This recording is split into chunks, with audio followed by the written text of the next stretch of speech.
C'est après les élections, le général Robert Gueye s'est rendu compte que Laurent Gbagbo avait bourré les urnes.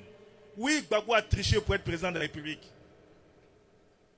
Et quand le général Robert Gueye s'est rendu compte que c'était déjà trop tard, Laurent Gbagbo a mobilisé la rue pour contraindre le général Gueye donc à quitter le pouvoir. Laurent Gbagbo s'est appuyé sur l'armée et la gendarmerie. Certains de vos parents portent encore les séquelles de la répression de Laurent Gbagbo. On a entendu pour la première fois en Côte d'Ivoire parler de charnier. Des innocents ont été tués et jetés à Yopougon. L'armée, la police, etc. rentraient dans les cours des gens, allaient extraire des gens, exterminer ces personnes. Un an après, 2 ans après le forum de la réconciliation nationale, on a eu une crise armée dans notre pays. Une tentative de coup d'État qui s'est muée en rébellion. Le général Robert Gueye a été lâchement assassiné, lui et sa femme chez lui à la maison. H. Camara a été militant du RDR, assassiné par les escadrons de la mort de Laurent Gbagbo. Alassane Ouattara a failli être tué chez lui à la maison. Il faut que vous le sachiez. Laurent Gbagbo a envoyé son armée pour aller tuer Alassane Ouattara.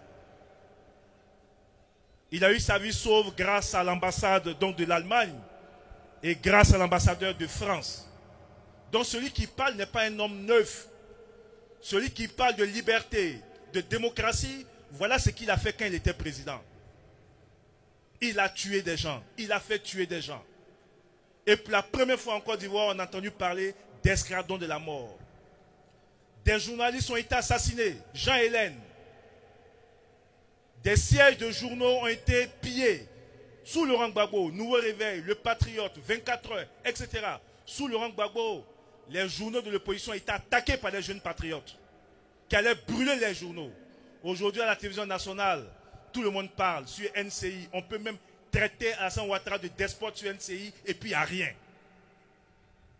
Donc ce Laurent Gbagbo ne doit pas vous tromper, chers jeunes.